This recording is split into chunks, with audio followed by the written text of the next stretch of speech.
প্রয়োজন হলে খালেদা জিয়াকে বিদেশ নেয়ার সিদ্ধান্ত সরকারের। উপদেষ্টা পরিষদের বিশেষ সভায় এই সিদ্ধান্ত হয়েছে। এদিকে পররাষ্ট্র উপদেষ্টা জানান, এখনো দেশে আসার বিষয়ে কিছু জানাননি তারেক রহমান। তিনি চাইলে তাৎক্ষণিক ট্রাভেল পাস ইস্যু করা হবে। আর স্বরাষ্ট্র উপদেষ্টার দাবি, দেশে কারো কোনো নিরাপত্তার শঙ্কা নেই। এ নিয়ে আলোচনা করতে আমাদের সঙ্গে যোগ দিয়েছেন বিএনপির তথ্য ও গবেষণা বিষয়ক সম্পাদক আজিজুল বারী হেলাল। জনাব আজিজুল বারী হেলাল, আপনাকে স্বাগত জানাচ্ছি ইন্ডিপেন্ডেন্ট টেলিভিশনে। যেটি জানতে চাই আপনার কাছে যে মির্জা ফখরুল জানিয়েছেন যে বিএনপির চেয়ারপারসনের বিদেশ যাওয়ার পরিস্থিতি তৈরি হলে তারেক রহমান দেশে আসবেন না। এই সিদ্ধান্ত আসলে নেবেন কারা?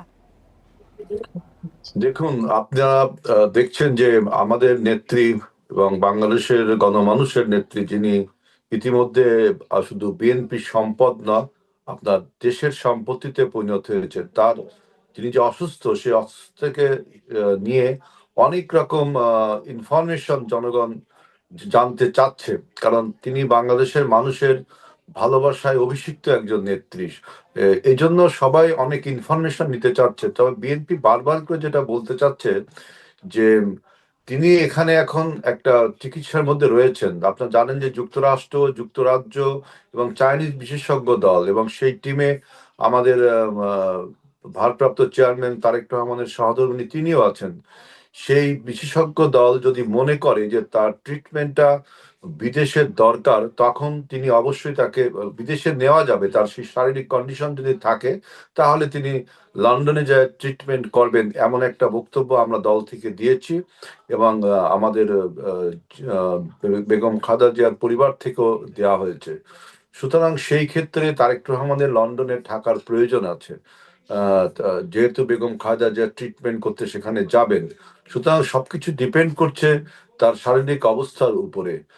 কিন্তু আপনি যেগুলোকে আমাদের জনগণ বা বিভিন্ন টেলিভিশন মিডিয়া বা সব জনগণ যেভাবে যেগুলো বলছে যে মিস ইনফরমেশন বা ডিসইনফরমেশন, আমি এগুলোকে মনে করি যে বেগম খালেদা জিয়া যে গোটা বাংলাদেশের মানুষের হৃদয়কে নিজের এক হৃদয় ধারণ করেছেন, তার একটা অনন্য উদাহরণ হলো বাংলাদেশের প্রান্ত থেকে প্রান্তরে সমস্ত মানুষ জানতে চাচ্ছে আমাদের নেত্রী বা দেশের এই দেশ নেত্রীর স্বাস্থ্যের খবর কি। এটা তার জনপ্রিয়তারই একটা বহিঃপ্রকাশ। এবং আপনি যেটা কোশ্চেন করলেন যে তারেক রহমান দেশে আসবেন কি আসবেন না, সেটা হলো যে বেগম খালেদা জিয়া যদি আপনার শরীর স্থিতিশীল হয়, বিদেশে যাওয়ার চিকিৎসা নেওয়ার প্রয়োজন হয় লন্ডনের জন হপকিন্স ইউনিভার্সিটি হসপিটালে, তখন তারেক রহমানকে সেখানে থাকার প্রয়োজন আছে, এটা আমরা সবাই জানি।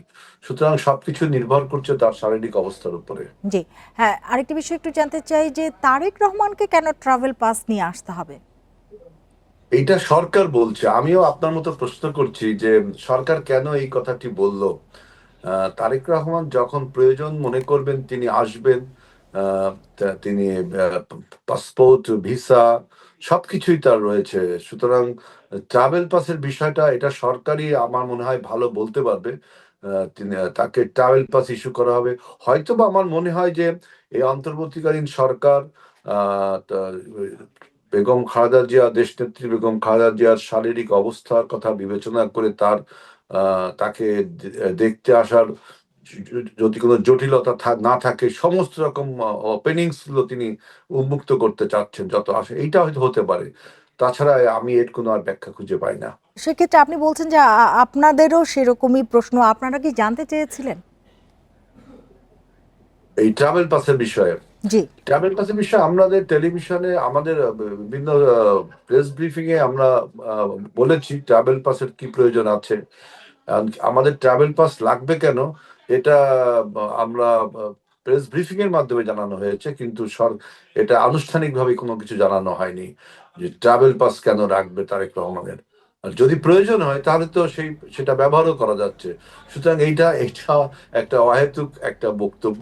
কিন্তু সবচেয়ে বড় যে জিনিস, যে আপনি দেখেন যে বাংলাদেশে বেগম খালেদা জিয়া আজকে যে সম্পত্তিতে পরিণত হয়েছে এবং তার যে জনপ্রিয়তা, আমি দেখেছি যে আমাদের দেশের হিস্ট্রিতে বিশেষ করে 1947 টু টিল নাও এই পর্যন্ত এত জনপ্রিয় কোনো নেত্রী হতে পারে আমি আমি আমি আমি দেখিনি, বা আমি রাজনৈতিক ইতিহাসও পড়িনি, যে একজন মানুষ, একজন নেত্রী অসুস্থ হয়েছে তার খবর নিতে সারা দেশের প্রান্ত থেকে প্রান্তরে, এবং বিদেশে আমাদের বন্ধুপ্রতিম রাষ্ট্র, বিদেশের অন্যান্য জি রাষ্ট্র প্রধানগণ, রাষ্ট্রদূত খবর নিচ্ছেন। জি জনাব সুতরাং এটা হেলাল, বোঝা, আরেকটি বিষয় একটু জানতে চাই যে তারেক রহমানের নিরাপত্তা নিশ্চিতে বিশেষ ব্যবস্থা নিয়ে সরকারের সাথে কোনো ধরনের আলোচনা কি হয়েছে? না, আমরা তো তারেক রহমানের নিরাপত্তা, তো তারেক রহমানের দল, তারেক রহমানের জনগণই তার সবচেয়ে বড় নিরাপত্তা। এখানে সরকার যেটা বলছে সেটা হলো সরকার থেকে, সরকার তার একজন রাজনীতিবিদ, একজন একটা দলের প্রধান, যিনি ডিফ্যাক্টো প্রধান, যদিও বেগম খালেদা জিয়া এখনো আমাদের প্রধান, ডিফ্যাক্টো প্রধান তারেক রহমান। সুতরাং তার নিরাপত্তার বিষয়টি সরকার বিবেচনা করছে, এবং বিবেচনা করছে জন্য ধন্যবাদ জানাই। কিন্তু মূল বক্তব্য হলো যে তারেক রহমানের নিরাপত্তা এদেশের জনগণই দিতে প্রস্তুত রয়েছে। তার একটা বড় প্রমাণ আমাদের দলের নেত্রী বেগম খালেদা জিয়াকে যেভাবে মানুষ দোয়া করছে এবং তার বিষয়ে খোঁজ খবর নিচ্ছে। সুতরাং তারেক রহমানের নিরাপত্তার বিষয়টি নির্ভর করে দেশের জনগণ জি জনাব এবং হেলাল, তার যে আরেকটি বিষয় একটু জানতে চাই, সরকারের তরফ থেকেও বলা হচ্ছে যে তারেক রহমানের দেশে ফেরা নিয়ে কোনো বাধা নেই। আপনিও বলছেন ট্রাভেল পাস আসলে কেন নিতে হবে, তার পাসপোর্ট রয়েছে, এনআইডি রয়েছে। একটু জানতে চাই তারেক রহমানের ফেরা নিয়ে আরো কোনো ইস্যু রয়েছে কি? দেখেন, তিনি তার একটা বক্তব্যে বলেছেন যে তার আসার বিষয়টা আমাদের দলীয় হাইকমান্ডের একটা যে পলিসি মেকার টিম আছে তাদের একটা বিষয় আছে। তারপরে তিনি তার পরিবারের একটা আরো যে সদস্যগণ রয়েছে তাদের একটা বিষয় রয়েছে, এবং তিনি আরেকটা বলেছে যে আমার আসার বিষয়টা অবারিত নয়, অর্থাৎ খোলা নয়। সুতরাং তিনি প্রয়োজন যেটা হবে, যেটা মনে করেন যে এখন যদি খালেদা জিয়ার আপনার চিকিৎসা নিতে হয় লন্ডনে, তাহলে তাকে he has to live in London, এবং তিনি আহ, ওই যে এখানে আসার জন্য যখন সুবিধাজনক সময় মনে করবেন, বা তিনি মনে করবেন যেখানে আসা উচিত, তিনি তখন আসবেন। এটা এই যেহেতু তিনি একজন অনেক বড় একটি দলের একজন বড় একজন নেতা, এই জন্য মানুষের মধ্যে এই যে ইনকুইজিটিভ মাইন্ডস, অনুসন্ধিৎসু মন, এই থেকে মানুষ জিজ্ঞেস করতেই পারে, এটা করতেই পারে, এবং আমাদের দল থেকে তার উত্তরও দেওয়া হয়েছে যে আমরা আহ, আমাদের দলের হাই ফোরাম, আমাদের বিএনপি জিয়া পরিবার, এবং আমাদের অন্যান্য আরো যে সমস্ত আপনার পলিসি মেকিং টিম আছে, তারা এই বিষয়টি বিবেচনা করবেন। এবং তিনি তার চিকিৎসার যে বিশেষজ্ঞ টিম, তার সাথেও কিন্তু তারেক রহমানের সহধর্মিণী, এবং তিনিও জড়িত আছেন। সুতরাং এখানে অন্য আর কোনো কিছু ব্যাখ্যা না করাই ভালো।